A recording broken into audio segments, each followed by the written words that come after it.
Olá, boa noite, tudo bem com você? Comigo está tudo bem, graças a Deus. Estamos aqui mais estudando magnetismo com Jacomelo. Hoje, dia 7 de dezembro de 2020, estamos terminando o ano, estamos quase chegando lá. Que bom, né, que nós estamos juntos? Que bom. Então nós vamos aqui fazer uma prece. Desculpem. Vamos fazer uma prece, levar um pensamento aqui ao alto, de gratidão, de louvor. E logo em seguida damos início ao nosso encontro desta quarta-feira. Deus, Pai amado, inteligência suprema, causa de todas as coisas. Gratidão imensa pela vida, pelos dons que a vida nos traz, por estarmos aqui reunidos sob as tuas bênçãos. Somos tantos e ao mesmo tempo somos tão poucos, porque nem sempre estamos de braços abertos com o labor do bem que nos convida e nos estimula a sermos bons. Mas Jesus era apenas um e conseguiu movimentar e movimenta até hoje tantos corações, tantas almas, tantas vidas. Por isso mesmo, Senhor, confiamos que a tua bondade nos alcança a todos, nos fortalece e nos favorece coisas boas. Que tenhamos um pouco da tua sabedoria para aproveitarmos tudo da melhor maneira e crescermos equilibradamente, harmoniosamente. Que os amigos magnetizadores encarnados e desencarnados estejam conosco, inspirando-nos e protegendo-nos sempre. Que assim seja. Então é isso, aqui estamos. Que bom que você está aí, que eu estou aqui, que nós estamos numa boa. Minha voz hoje está um pouco fanhosa porque eu gripei, e é gripe mesmo, não é Covid, graças a Deus. Mas se for Covid, eu não tenho medo, porque eu sei que vocês iriam me tratar, não é verdade? Inclusive, eu tenho duas amigas que sempre estão aqui na live, e elas duas se comprometeram comigo, olho no olho, tete a tete. Eu perguntei a elas, e se eu pegar Covid, vocês me curam? E elas duas disseram, curo. Então, além delas duas, tem vocês todas aí, então eu não tenho medo. Apenas tenho que ter o cuidado, porque a gente não pode brincar com coisas sérias, não é verdade? Então é isso, nós já temos aqui alguns bons amigos aqui com a gente. O primeiro que se pronunciou foi o meu amigo Gilberto, lá de Fortaleza. Seja muito bem-vindo, meu amigo. E depois Maria de Fátima, né? Fátima também com a gente. Depois veio um grande amigo, Dionísio, o Japa. Grande Japa, lá de São Bernardo do Campo. Luiz Augusto de Porto Alegre, Vanderlei Martins, Sônia Cris, Misael, Verônica Oliveira, Priscila Seben, Catarina. E Catarina, você foi uma das que me prometeu, né? Que bom. Então estamos juntas. Sofia Melo, Sofia é gente do coração, é filha querida. A Nelma Carneiro, e lógico que o meu amigo Fernando está aí junto. Dionísio, está aqui de novo falando com o Sol. Marcelo Reis, Márcia Varela, Ailin Ceia, José Manuel Pereira, Raimundo Pinheiro, lá de Brasília, Vander Lúcia, Francisco Araújo. Então, que bom. Está o quê? Turvo. Está turvo. Mas aí, nesse aqui... Não dá para eu perceber, não. Aqui, para mim, está tudo bem. Na minha imagem que está saindo, está bem. O pessoal está dizendo que a minha imagem está um pouco turva, mas se tiver, vocês me digam aí, porque em tese aqui nós estamos bem. Não vai precisar. Aqui está perfeito. E aí chegou aqui agora a Célia Bissoli, Francisco Araújo, Chiquinho de Sete Lagoas, lá da Capela do Sol. Abraço aí na turma toda, meu amigo. É isso, nós vamos dar uma estudada hoje sobre as perspectivas do magnetismo. E a gente poderia até começar aqui, imitando aqui uma frase de Leon Denis, dizendo, quando ele disse assim, o espiritismo será aquilo que dele fizerem os espíritas. E nós podemos também dizer que o magnetismo vai ser aquilo que nós fizermos com o magnetismo. Essa é a nossa grande perspectiva. Pelo que eu particularmente tenho vivido junto ao movimento que trabalha com o magnetismo, eu sei que com todos os percalços, com todas as desistências, com todas as dificuldades, às vezes coisas sem sentido, outras que vêm assim de uma forma inesperada, mas sobretudo com o apoio imenso, maravilhoso que a gente tem recebido do mundo espiritual e dos magnetizadores mesmo, os encarnados, as perspectivas são as melhores possíveis, porque nós temos sim ampliado muito o nosso poder. Não é o poder material, não é aquele poder que fantasia, não, é o poder da realidade mesmo, o poder de que a gente pode mesmo fazer muita coisa com o magnetismo, muita. Então, dentro dessa perspectiva, olha, tudo que tem de melhor está aguardando por nós, tudo, absolutamente tudo. E não é só eu quem digo isso. Desculpem. Todos aqueles que estudam mesmo, que se aplicam, mesmo tem gente que nem estuda magnetismo, mas se aplica no magnetismo com total empenho. Todos esses sabemos o quanto o futuro do magnetismo é grandioso. A despeito do homem, apesar do homem, contudo, para o homem, o magnetismo só tem a crescer. Eu peguei aqui dois textos do livro A Gênese, em que não trata diretamente desse ponto, mas eu gostaria de compartilhar com vocês para que a gente tire aqui umas boas conclusões, tá bem? Na Gênese, lá no capítulo 15 de A Gênese, pode passar aí. No capítulo 15 de A Gênese, nós temos aqui uma frase em direção a Jesus, que é exatamente quando é estudado os milagres de Jesus, que diz uma coisa muito peculiar a Jesus, ao trabalho de Jesus, a tarefa de Jesus.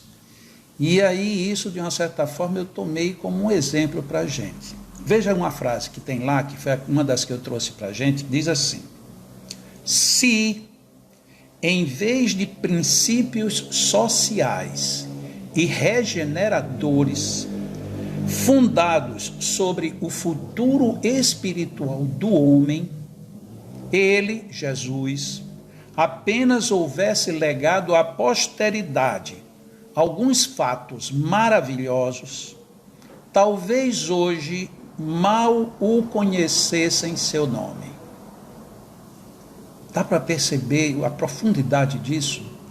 Se Jesus, em vez de ter deixado para nós humanos, olha que primeira palavra que ele vê, né? Princípios regeneradores. Desculpa, princípios sociais. E depois regeneradores. Se no lugar disso ele tivesse simplesmente deixado fatos maravilhosos, o nome dele talvez hoje fosse totalmente desconhecido. Por que será isso? Por que será que às vezes fatos, só fatos por si sós, por mais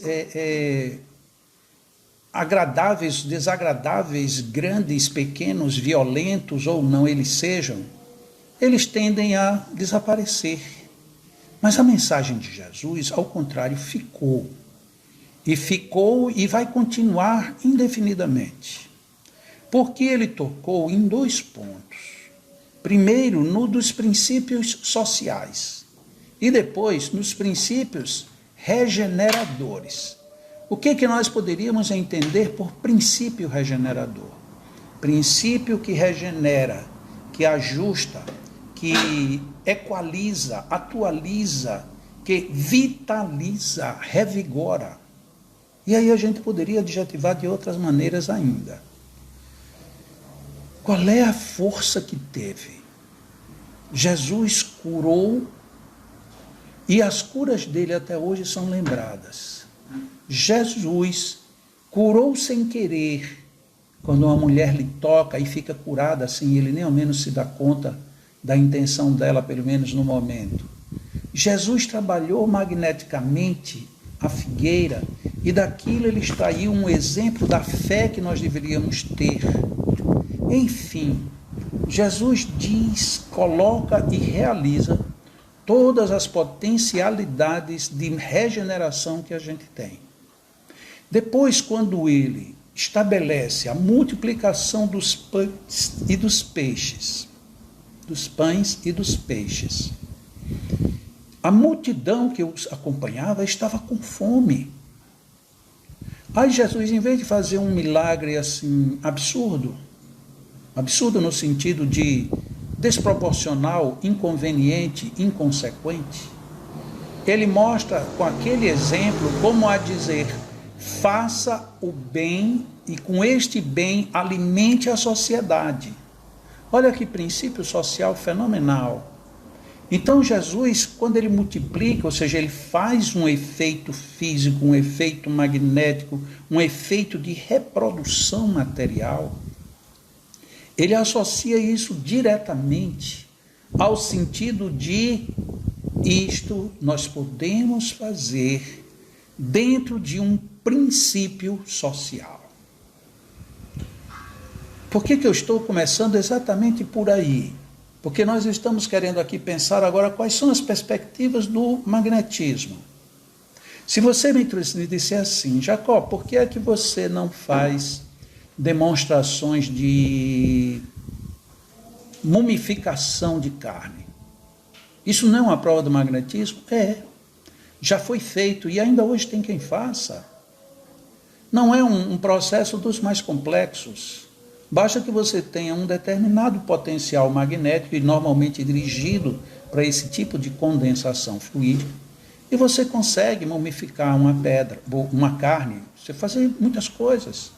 Mas isso vai servir apenas para dizer, eu não estou dizendo a você que o magnetismo eu consigo fazer muitas coisas, mas qual é o benefício social disso? É mínimo, é mínimo. Quando Allan Kardec estudou a questão da sociedade que se isola porque quer progredir isoladamente fora do meio da sociedade, ou seja, gera o insulamento. O que foi que ele obteve dos espíritos neste sentido? Obteve de que isso não faz sentido. Por quê? Porque nós estamos aqui encarnados para exatamente experienciar a vivência interrelacional, que é a base do princípio social. Ora, então se Jesus, dentro desta ótica da Gênese, se ele não tem feito isso e tem se preocupado apenas em demonstrar feitos, talvez ele hoje sequer fosse lembrado. Então onde é que está a força da lembrança de Jesus? Exatamente quando ele seguiu e ampliou os princípios sociais, dando direito e atenção e zelo à mulher, que na época era quase considerada como um bicho, dando demonstração de que como crianças e jovens nós também somos poderosos, quando ele aos 12 anos vai ao templo discutir com os sacerdotes, que eram fundados sobretudo na ancestralidade dos seus saberes e no acúmulo de suas experiências para a época, o que nós podemos chamar hoje de acadêmicas. Entra um jovem de 12 anos e consegue dialogar com eles e deixá-los de boca aberta, mostrando que temos que ter atenção ao jovem também, mostrando que não preciso ir degladiar diretamente com o poder governante, mas eu posso mostrar onde é que está o equívoco, não indo para o jornal dizer, anote aí o governante tal ou qual está fazendo isso e não deveria, mas eu mostrar a minha força realizando. Então, esse foi o momento em que Jesus deixa bem claro de que ao mesmo tempo que ele trabalhava do princípio social, ele mostrava qual era o instituto da regeneração. Então não era uma regeneração como hoje, eu acho que de uma forma um tanto quanto pueril a gente aguarda, muita gente está aguardando que nós em breve iremos para um mundo de regeneração. A proposta de Jesus de regeneração foi de regeneração diária, foi de mudanças diárias, é uma outra consistência. Então olha bem, qual era o futuro daquele jovem nazareno perante a vida. Ele era apenas e tão somente um quase que insignificante candidato a profeta, num país, numa região que era cheia de candidatos a profetas. Todo mundo esperava na sua família que viria aquele que seria o grande profeta. E todas as sociedades tentavam enaltecer os seus, porque os seus é que seriam o verdadeiro profeta. Então vem Jesus se sobressai naturalmente, sem precisar de nenhuma força, fosse política, social ou de qualquer tipo, hierárquica que fosse, e ele simplesmente se impõe pela força da mensagem que ele trazia, que era uma mensagem pura, uma mensagem natural. Qual era o futuro daquele jovem? Poderia ser igual ao futuro de qualquer jovem, que depois de passar da sua existência, passa tudo. Mas ao contrário disso, ele divide a humanidade no tempo. Então nós temos hoje aqui no nosso Ocidente, nós temos um período que é chamado antes dele e o outro período que é depois dele. Então ele vem e faz essa divisão. Então qual é a perspectiva de progresso, de manutenção e de continuidade dessa criatura? Está dependendo literalmente do que ele fez, do que ele era, do que ele foi. Então tudo isto ganha uma enormidade na nossa observação. Por isso que, para falar do magnetismo, eu quis trazer este exemplo que está no livro A Gênese, quando não está tratando necessariamente dos aspectos magnéticos, mas para trazer esta figura que foi o maior de todos os magnetizadores. E alguém poderia até dizer, mas ele não era espírita. Pois é, o espiritismo só veio quase 2000 anos depois. Ele também não era magnetizador no termo clássico, porque naquela época não tinha termo clássico. Pois é, você veja, ele não precisou de nenhum título. Ele não precisou do consentimento de nenhuma igreja, de nenhum poder, de nenhuma filosofia. Ele era. Ele simplesmente era. Coisa que a gente não é. A gente ainda está muito preocupado em dizer assim, fulano é espírita. Não, fulano não é espírita. Não, porque fulano, quando entrou para o magnetismo, deixou de ser espírita. Vamos supor que fosse isso mesmo. Quem é que está precisando de rótulo? É quem está sendo rotulado ou quem está rotulando? Porque tem muitas pessoas que estão preocupadas muito mais em lhe apor rótulos do que necessariamente descobrir aonde é que está toda a verdade. Não foi isso que fizeram com Jesus? Ninguém aqui está querendo gerar nenhuma comparação, e sim análise, estudo. Foi o que fizeram com Jesus.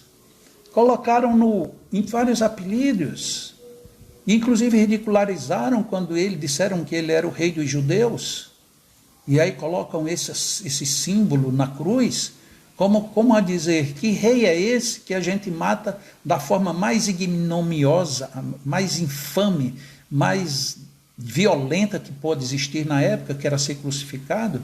Então esse é que é o rei de vocês? É assim que vocês querem? Então veja que esse seu rei não é coisa nenhuma. E não percebiam que ali estavam de fato metendo o símbolo que fez, o símbolo da alforria para a frente do universo. Este é o carimbo do grande vencedor. Ele é tão grande que ele se permitiu você pensar que era maior do que ele. Ele é tão grande que o futuro dele mostrou a partir dali que todas as perspectivas, por mais grandiosas que fossem, ainda eram pequenas. Então, esse primeiro parágrafo que eu trouxe aqui da Gênesis, no seu capítulo 15, é para a gente começar a entender o que são perspectivas. Porque não estamos falando aqui de perspectivas no formato de desenhos, ou no perspectiva simplesmente no formato de um projeto fechado. Estamos falando aqui de perspectivas a partir desse horizonte, as perspectivas de Jesus, em cima de Jesus e por tudo o que foi Jesus. Olha que coisa fantástica, não é verdade? Você concorda? Então vamos ver agora o outro item que eu separei do livro A Gênese, que também não entra diretamente nessa questão. Mais uma vez ele vem falando aqui sobre o futuro do Espiritismo e sobre algumas conduções. Vamos lá. Então, na Gênesis, no capítulo agora 16, aquela primeira frase que eu li está no capítulo 15 de A Gênesis. Lembro que é no capítulo 14, ou seja, um capítulo antes, que Allan Kardec falou das curas, dos fluidos, do mecanismo, do perispírito. No capítulo 14, para quem estuda magnetismo, é um capítulo definitivo. E é tão definitivo de um jeito, ele é tão, como é que eu diria assim, ele é tão violentamente forte que as pessoas que querem detratar o magnetismo se utilizam exatamente deles, ficam colocando vírgulas fora do lugar para destruir o sentido do que foi dito. Mas isso não vem ao caso. O que vem ao caso é a gente ver essa essência. Então não estou aqui falando da Gênesis capítulo 14. Falar da Gênesis capítulo 14 é a coisa mais simples para nós que estamos falando sobre magnetismo. Eu estou falando primeiro do 15 e agora no 16. Item 11 do capítulo 16 do livro A Gênese. Quanto ao futuro do Espiritismo, vejam bem, então ele está falando do futuro do Espiritismo, doutrina. Os espíritos, como se sabe, são unânimes em afirmar o seu triunfo próximo, a despeito dos obstáculos que lhe criem. Fácil lhes é essa previsão, primeiramente porque a sua propagação é obra pessoal deles, os espíritos, concorrendo para o movimento ou dirigindo-o, eles naturalmente sabem o que devem fazer. Em segundo lugar, basta-lhes entrever um período de curta duração. Veem nesse período, ao longo do caminho, os poderosos auxiliares que Deus lhes suscita e que não tardarão a manifestar-se. Esse é o primeiro parágrafo que eu quero ler do item 11. O futuro do Espiritismo, como se sabe, tem nos próprios espíritos a unanimidade dizendo que está muito próximo a despeito dos obstáculos que tem criado. Aqui a gente tem que pensar logo duas coisas. Esse muito próximo, ou é um muito próximo para quem está olhando do lado do mundo espiritual, portanto, muito próximo do lado espiritual, pode ser 500 anos, pode ser 200, pode ser 20, pode ser 1000 anos. Está muito próximo. Porque quando a gente faz uma primeira leitura, em mim, eu não vou dizer aqui você, mas eu, quando eu li isso pela primeira vez na Gênesis, me lembro muito bem. Eu era bem jovem. Quando eu li isso aqui, eu digo, errou. Allan Kardec errou. Errou porque já se passou, na época, tinha se passado, sei lá, uns 130 anos do Livro dos Espíritos. Estavam ali entre 120 e 130 anos. E o negócio estava cada vez pior. E eu dizia isso porque eu via minha mãe falar do movimento espírita, eu ouvia um senhor que nós tínhamos aqui, que era uma criatura que eu respeitava muito e que eu chamava de avô, embora não fosse meu avô, que era o seu Abdias Antônio de Oliveira. Então eu ouvia muita gente, e eu ouvia às vezes coisas que eu dizia, mas não acredito, se o Espiritismo vai ser a grande reforma, então não vai acontecer aqui não, porque o negócio aqui está bem desorganizado. E quando eu olho hoje, depois de tantos anos, eu vejo que a desorganização continua.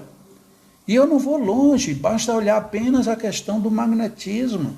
O magnetismo que Allan Kardec trouxe e explicou, viveu e insistiu em fazer a coligação com o Espiritismo, e até hoje a grande maioria do movimento espírita, pelo menos a grande maioria dos que dirigem, ou não entenderam a mensagem, ou então são frontalmente inimigos da própria base espírita. Das duas, uma. Então veja que eu acredito o seguinte, se os espíritos, quando disseram que em pouco tempo vai haver uma grande transformação, das duas, uma. Ou esse pouco tempo é essa relatividade que a gente não sabe precisar, ou então eles pensaram assim, bom, porque nesse pouco tempo nós vamos ver se a gente consegue emplacar para reencarnar, A, B, C, D. Aí escolheriam ali um grupo de elite e mandaria. E aí eu acho que eles não conseguiram esse grupo de elite. Vieram poucos. E esses poucos não foram suficientes para fazer uma grande transformação. E aí a gente está vendo o que está vendo hoje. Então os espíritos preconizaram para o espiritismo um avanço muito rápido.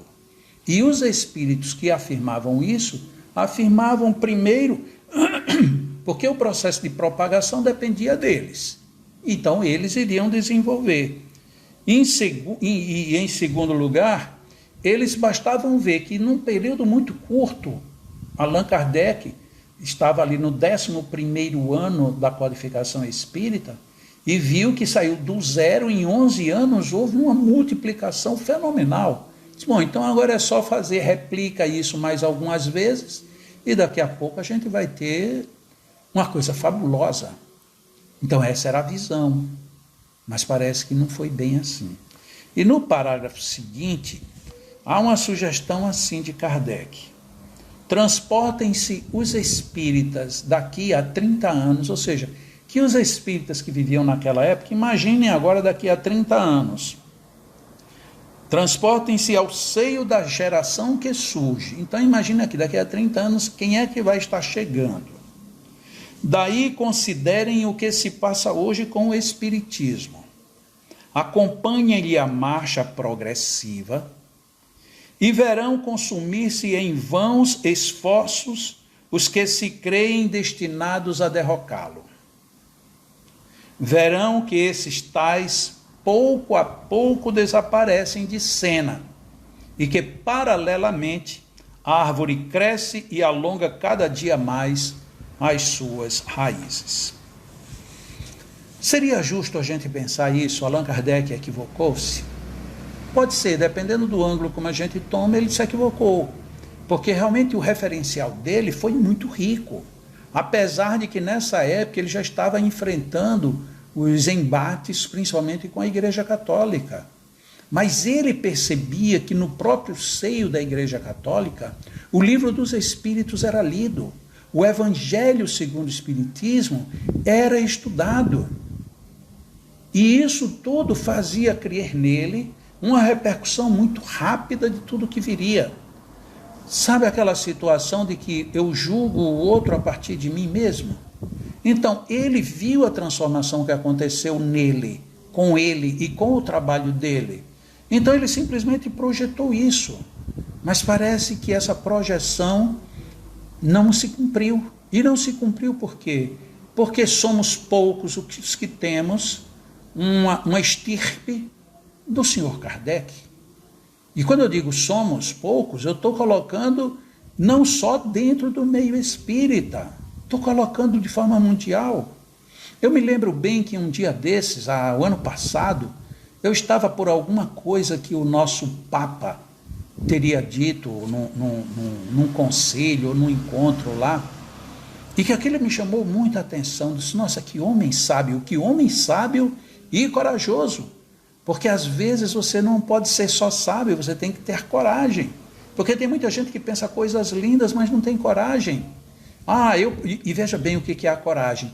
A coragem do desaforo, a coragem de dizer impropriedades, parece que ela existe em maior tamanho. Mas a coragem de você se impor com um raciocínio equilibrado, mas que apesar de equilibrado é contra um sistema, essa coragem são poucos os que têm. Normalmente a gente tende a se acovardar.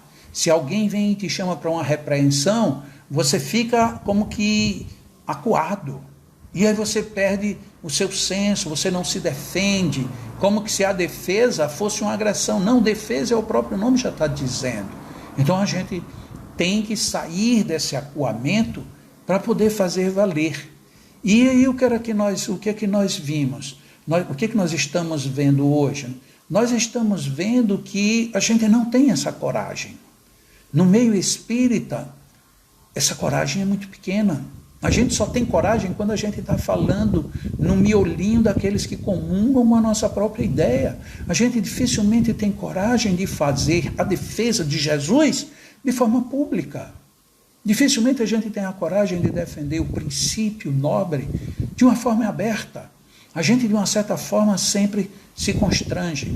Eu vou colocar aqui um exemplo pessoal, que não é dos melhores, mas que como vale a pena. Em alguns momentos desta encarnação, para defender o que eu acredito seja o melhor no magnetismo, eu tive que tomar algumas atitudes pouco comuns no meio espírita. Pouco comuns no meio espírita atual. O que é totalmente diferente do comum que era para o senhor Allan Kardec.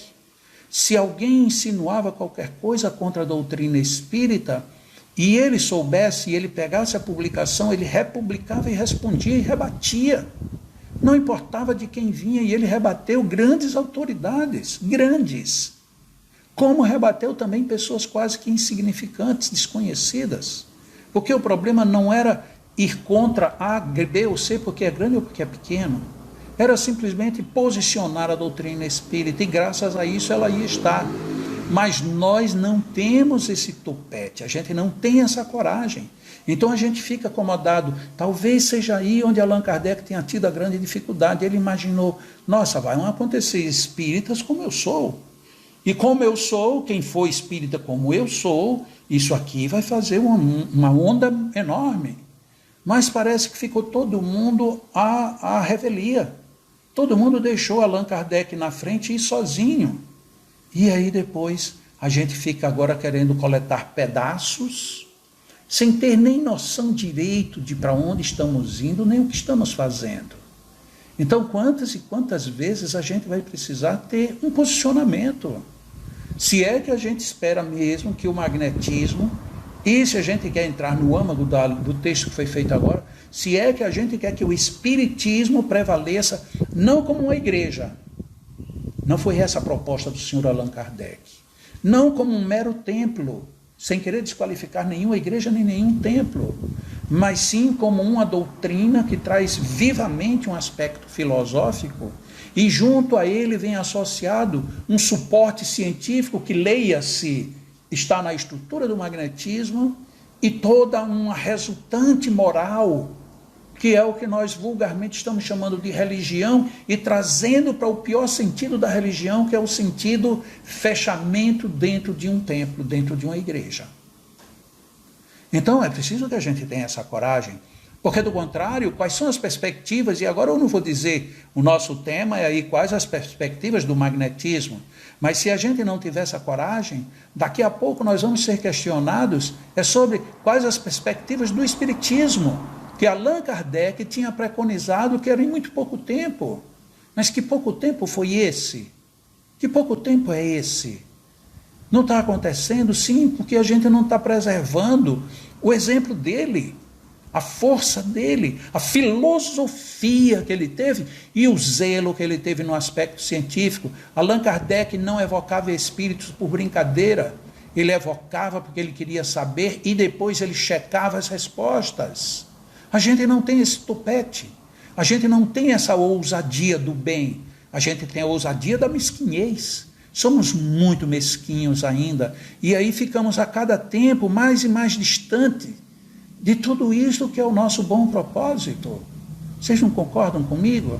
Eu sei que esse assunto, quando colocado assim, não é dos assuntos, desculpem, não é dos assuntos mais agradáveis. Mas eu estou lendo o texto do senhor Allan Kardec para a gente pensar juntos, tá bom? E agora vamos ver o que é que ele falou também sobre magnetismo, para a gente ver quais são as perspectivas. E quando ele falou de magnetismo cruzando com o espiritismo, não foi deixando o magnetismo seguir o seu caminho sozinho ao seu bel prazer. E o que é mais notável desse texto que eu vou ler, primeiro é que eu acredito que a maioria de vocês que estão aqui comigo agora, a maioria já leu esse texto mais de uma vez. Até mesmo se me assiste regularmente, já me deve ter ouvido ler partes dele outras vezes. Mas é importantíssimo que neste momento a gente releia pelo menos esse pedacinho que eu vou ler, para que a gente se assente, para que a gente consinta que o espiritismo com o magnetismo cresça, e gere uma perspectiva muito boa para um futuro muito próximo.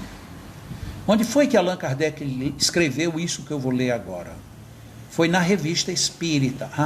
Tinha que ser na Revista Espírita. Por que na Revista Espírita? E por que tinha que ser na Revista Espírita?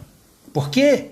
Porque criteriosamente, só não sei em qual critério, nos foi ensinado que tinham 5 livros, 5 obras, um Pentateuco. E nesse Pentateuco, Revista Espírita ficou de fora.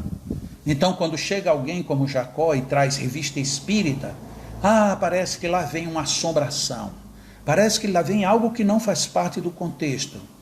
Mas eu não peguei uma Revista Espírita qualquer, um número qualquer, numa edição qualquer. Eu trouxe a primeira Revista Espírita, a primeira. Alguém deve estar pensando assim, não é a terceira, Jacob, não foi em março que ele escreveu o artigo Magnetismo e Espiritismo? Foi, Magnetismo e Espiritismo, ele escreveu em março. Mas eu não quero falar desse tampouco, do mesmo jeito que eu não quis falar do capítulo 14 do livro A Gênese. Eu quero falar do primeiro exemplar da Revista Espírita, o primeiro. E sabem por que o primeiro? Porque foi no primeiro que ele escreveu a introdução que abriria todo o universo do que viria a partir dali. Esse primeiro foi a primeira obra que ele escreveu e tornou pública logo depois de O Livro dos Espíritos. Por isso mesmo, era para ser uma obra extremamente viva na memória e na vida de todo espírita. Mas que, ironicamente, fica no ostracismo. Revista Espírita do senhor Allan Kardec. Introdução. Percebam bem, é bem no começo de tudo. Vamos lá. O que não se fez e disse contra o magnetismo, diz Allan Kardec, e coloca uma exclamação. O que não se fez e disse contra o magnetismo. Imagina o espanto dele. E, todavia, todos os raios que se lançaram contra ele, todas as armas com as quais o atingiram, mesmo o ridículo, se enfraqueceram diante da realidade e não serviram senão para colocá-lo mais e mais em evidência. Nossa! Allan Kardec começa a Revista Espírita fazendo esta eloquência em louvor ao magnetismo. O que não se disse contra? Quantas armas não se apedrejou? Quantas feridas não se causou no magnetismo? E apesar disso, ele mais e mais cresce em sua evidência. E continua Allan Kardec. É que o magnetismo é uma força natural e que diante das forças da natureza, o homem é um pigmeu semelhante a esses cãezinhos que ladram inutilmente contra o que os assusta. Há manifestações espíritas como a do sonambulismo. Dá vontade de silenciar mesmo. Parece que é para isso. Silenciar e a gente ouvir o eco lá dentro da alma. Senhor Jesus, onde é que eu tenho andado que eu não escuto isto? O que tem acontecido com a minha alma? Meu Deus! Eu não posso me dizer espírita tendo essa postura contra o magnetismo. Jesus, perdoa-me, Senhor. São pigmeus que se assemelham a esses cãezinhos que ladram quando passa algumas coisas que os assustam. O que tem assustado tanto essas direções espíritas? O que os assusta? A possibilidade de curar, de aliviar, de se exercer a caridade na sua maior força. Jesus é isso. É pouco tudo que já foi feito. Será que é assim que a gente vai poder amanhã dizer, eu sou espírita? E essa arrogância de dizer, eu sou espírita, sou dirigente espírita, sou líder espírita, contra a base espírita. Jesus, o que está assustando esse povo? Senhor, onde é que nós estamos? Eu me emociono, sim, me emociono. Porque eu não consigo não ver a grandeza do magnetismo. Como não consigo não ver a força que o magnetismo dá ao crescimento do espiritismo. Eu não consigo entender por que essas pessoas reagem dessa forma. Quem, pois, pergunta Allan Kardec, quem, pois, poderia impedir a qualquer pessoa de ser médium ou sonâmbula? E você sabe, sonambulismo e magnetismo esteve o tempo inteiro, desde o surgimento, casados de papel passado. Quando Allan Kardec fala de sonambulismo, ele é eloquente no magnetismo que está por trás disso tudo. Então, lá no início, exatamente janeiro de 1858, o Livro dos Espíritos surgiu em abril de 1857, menos de um ano depois estava o senhor Allan Kardec, reforçando que ali já havia objeções contra o espiritismo, mas que ele se valia da força do magnetismo, que era uma força natural, dizendo que aquilo não havia arma nenhuma que pudesse derrotar. Nem também o espiritismo, porque ninguém tinha condições de impedir que nenhum médium se mediunizasse, assim como ninguém poderia impedir que nenhum sonâmbulo se sonambulizasse. Aqueles que combatem a coisa, prestem atenção nisso. Por favor, releiam isso. Muitas vezes, Allan Kardec usou essa expressão, coisa sim, não é palavra minha, não é dele. Aqueles que combatem a coisa, sem dúvida, não refletiram nela. Aqueles que combatem a coisa, sem dúvida, não refletiram nela. Então, quando a gente diz que essas pessoas estão sem reflexão nenhuma, pelo menos a reflexão boa, é verdade, isso é agressivo? Dizem que sim. Dizem que eu me porto agressivamente. Meu tom de falar talvez seja aparente, mas não é o excesso de emoção que eu fico, porque como é que não se lê, como é que não se vê, como é que não se entende, nem se aceita? Coisas desse jaez. Aqueles que combatem a coisa, sem dúvida, não refletiram nela. Ainda uma vez, repete Allan Kardec, quando uma força da natureza pode-se detê-la um instante, aniquilá-la jamais. Portanto, senhores que são contraditórios com o magnetismo, é o magnetismo a força da natureza. Vocês podem até em algum momento pôr em algum obstáculo, mas deter o magnetismo jamais. Palavras do senhor Allan Kardec, e quem sou eu para endossá-la? Ninguém, mas eu endosso a si mesmo. Não se faz mais do que ele desviar o curso. É o que vocês estão fazendo. Quantas pessoas saíram de casas espíritas que não aceitaram o magnetismo e hoje estão formando casas melhores e maiores porque aceitam o magnetismo. E porque aceitam o magnetismo, são mais caridosos, são mais afetivos, são mais cristãos, são mais humanos. É isso que os assusta? Será que é? Qual é a perspectiva que tem o magnetismo com isso tudo? Vamos no texto ainda. Vou repetir para quem chegou agora. Estou lendo o texto da introdução da Revista Espírita, que foi escrita em janeiro de 1858, 9 meses depois de publicado o Livro dos Espíritos. Ora, diz Kardec, a força que se revela no fenômeno das manifestações, no caso ele está falando agora das manifestações espíritas, qualquer que seja a causa, está na natureza. E olhe para como não ficar dúvida de jeito nenhum. Ele diz assim: qualquer que seja a sua causa, está na natureza, como a do magnetismo. Allan Kardec tinha o magnetismo o tempo inteiro como reforço para que a ideia espírita vicejasse. E quando a gente agora está tentando retirar o magnetismo dentro do espiritismo, a gente está fazendo o quê? Tirando a possibilidade das raízes buscarem a seiva para o seu próprio crescimento.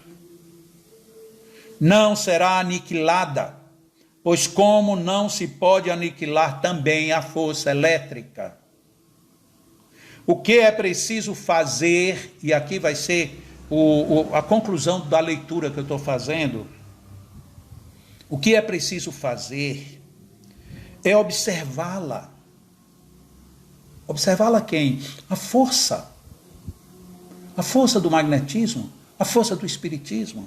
É observá-la, estudar-lhe todas as faces, para delas deduzir as leis que a regem. Leis que regem fenômenos são chamados de ciência. Isso é o toque científico do espiritismo. Observação do fenômeno para extrair dali as leis que lhe servem de base. Mas se a gente tem como base da ciência espírita o magnetismo, quando você tira o magnetismo dessa base, não sobra base para você eleger nenhuma ciência, a despeito de ter cientistas espíritas, ou pelo menos que se dizem espíritas, que estão querendo arrancar o magnetismo, que é a base da ciência espírita. Espiritismo e magnetismo são uma única e só ciência. Questão 555 de O Livro dos Espíritos.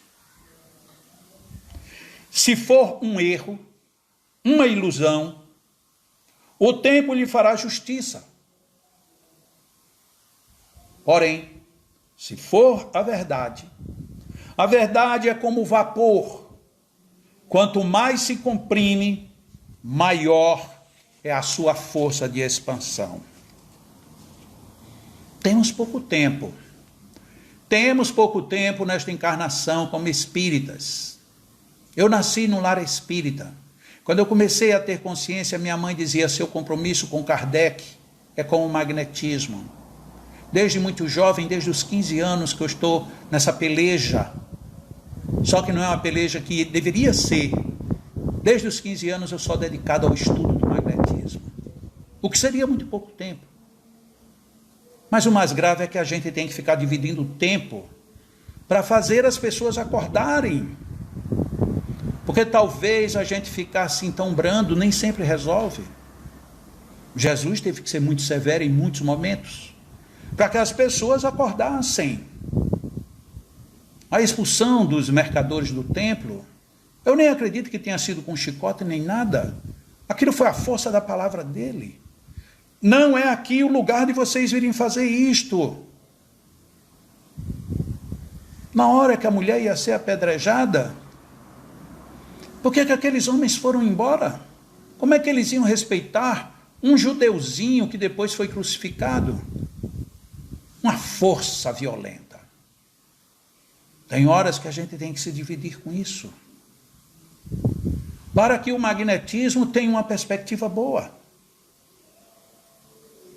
Agora, nesse período de pandemia, todos vocês que estão aqui agora presentes, e vocês que vão assistir isso depois, inclusive muitos que são inimigos do magnetismo assistem depois, porque isto incomoda. Como disse Allan Kardec, são pigmeus que, como cãezinhos, ladram com o que eles assusta. Mas nós que estamos aqui agora, nós sabemos o que devemos fazer. Perdoem a minha emoção. Desculpem, eu realmente estou meio chocado. Porque há uma verdadeira subversão de valores. O magnetismo, nessa pandemia, todos nós temos visto Quantas e quantas gente tem pedido socorro? As casas fecharam, tudo bem, é por um motivo justo. Mas e os trabalhos e os trabalhadores cruzaram os braços? Está certo isso? Como me é constrangedor todos os dias, eu tenho que dizer para algumas pessoas, não temos mais como atender ninguém, porque estamos super abarrotados. Como é que isso é possível? Essas pessoas não podiam se socorrer junto aos trabalhadores das casas que trabalhavam enquanto estavam abertas. Mas onde é que estão esses trabalhadores? O que é que eles estão fazendo? Eles estão esperando socorro de onde? Não, mas já que eu não tenho a obrigação de ir ao centro, espiritismo e magnetismo não dependem de centro. Espiritismo e magnetismo dependem da nossa vivência pessoal. Onde é que nós estamos vivendo o espiritismo e o magnetismo? Onde? Como? De que maneira? O que é que vai ser do magnetismo? Qual é a grande perspectiva do magnetismo? Eu posso responder. Se for uma resposta eminentemente pessoal, a depender de mim, ele vai crescer e crescer e crescer. Mas e a depender de você também? Vai ficar sempre a gente, mas o diretor não quer, o diretor não gosta, veio uma ordem, não sei de qual federação, dizendo que isso sim, isso não. Afinal de contas, será que você já percebeu? Estou perguntando sério. Será que você já percebeu de que o Espiritismo, diferente de todas as outras religiões, todas, o Espiritismo é a doutrina que veio para abrir a mente e o coração? Quando você se limita porque alguém disse que é assim, ou então você diz, não, eu não vou fazer porque eu só posso fazer isso se for dentro daquele lugar, você não está sendo espírita. Você não está sendo cristão. Jesus curou em todo canto. E quando ele precisou, ele retirou e foi curar fora. Por que dizem para a gente que a gente não pode fazer? Porque isso os assusta. Os pigmeus ficam se tremendo. Mas os pigmeus têm títulos. Mas tem título de quê? De ineficiência. Tem títulos de acomodação. É isso que a gente quer para o magnetismo? É isso que a gente quer para o espiritismo? Não. Então vamos agir diferente. Não é brigar contra, não é criar barreiras, barricadas, revoluções. Não. É simplesmente fazer. Tem milhões de pessoas esperando o nosso atendimento, milhões, milhares. Olha, é tão lamentável ver tanta gente sofrendo tanto e a gente dizer, meu centro está fechado. Será que os espíritos do teu centro não estão dizendo, meu filho, mas você está vivo? Filha querida, tuas mãos estão aí. Você está esperando pelo quê? Mas eu não posso ir, nem eu posso permitir que venha fisicamente. Mas você não tem uma mente, você não tem uma emissão, você não já aprendeu que o magnetismo a gente também pode fazer à distância? Mas eu vou fazer como eu vou rezar então para o universo. Isso não é assim. Escolha 10 pessoas, marque um horário, concentrem-se, sintonizem-se, ajudem-se. Essa é a perspectiva que o mundo espiritual espera da gente. E isso é o que a vida espera da gente. Você está fazendo isso? Não responda para mim, responda para a sua consciência. Você está disposto mesmo a ter que lutar contra essas forças infelizes desses pigmeus medrosos? Não, eu não estou falando aqui nem de federação, nem de presidente, nem de autoridades. Eu estou falando de todos aqueles que estão querendo obstacular, impedir a marcha do magnetismo e do espiritismo. Não importa nome, título, não importa nada. O que nos importa mesmo é você. Que nós prossigamos. Lembre-se de Paulo. Paulo saiu para matar mais cristãos. E de repente aparece Jesus para ele. Mas o exemplo de Paulo é muito forte. Tá bom, vou lhe dar um mais fraco. Lembre-se de Pedro. Pedro que negou Jesus na hora crucial. E que qualquer um de nós que fôssemos negado, como Pedro fez com Jesus, a gente queria ver o resto do mundo todinho, nunca mais ver aquela criatura. Aí o que acontece? Pedro, para não ser preso, nem crucificado, nem nada, ele vai embora.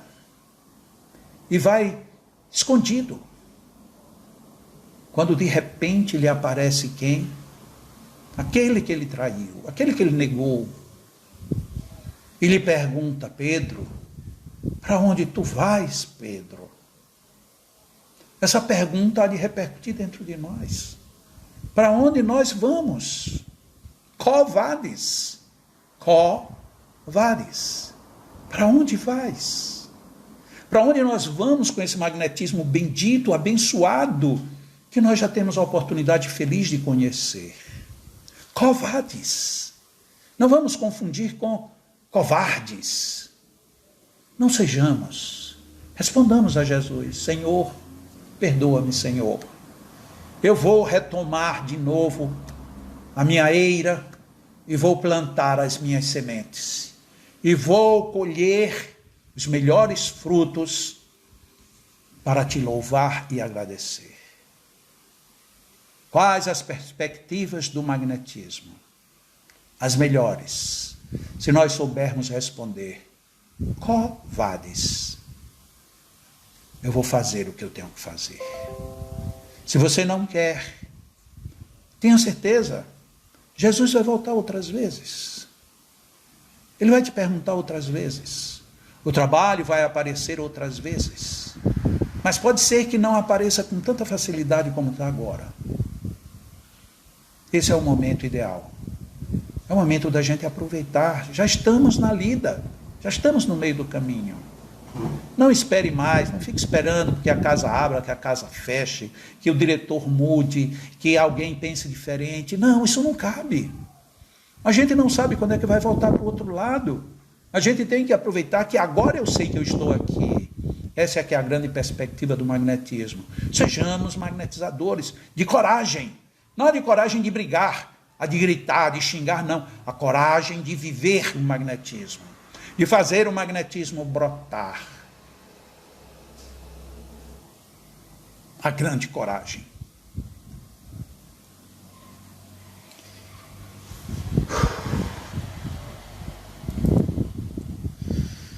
Armando, Cecílio, Ariadna, Alexandre Araújo, Maria de Fátima, Vânia. Obrigado por vocês estarem aqui. Um abraço muito grande, já estamos chegando aqui no final do nosso tempo. Lembrando que quarta-feira nós vamos ter encontro com a Lucila, respondendo perguntas e despedida. O que será isso? Vamos ver, né? Quarta-feira, 8 horas de noite. Cortou o áudio. Uau. Deixa que fez. E agora cortou a câmera. O pessoal do Insta tá voltando. Deixa eu ver de novo aqui. O Insta ainda tá ao vivo. Tá ok, ainda bem que o Insta está ao vivo, legal. A câmera é que por algum motivo está desativada, o áudio também desativou. Meu Deus. Muito magnetismo. Muito. Your Browns Your Dress.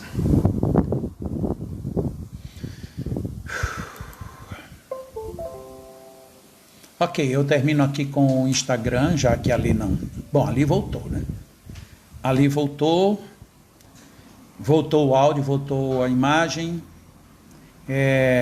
Então, desculpem aí, de repente, eu acho que foi tanto magnetismo aqui que deu curto aqui nos aparelhos, né? Mas vamos fazer uma prece aqui de gratidão. Deus, Senhor, obrigado, Pai. Muito obrigado, Jesus. Obrigado, Allan Kardec, espíritos iluminados, grandes magnetizadores. Que as suas bênçãos nos envolvam. E tenhamos a fortaleza de gerar excelente perspectiva para o crescimento do espiritismo e do magnetismo em nossas vidas. Graças a Deus. Muito obrigado a todos. Desculpem a minha emoção. Tchau. Gratidão, Jesus, que curou leprosos. Gratidão. Deus nos abençoe. Obrigado.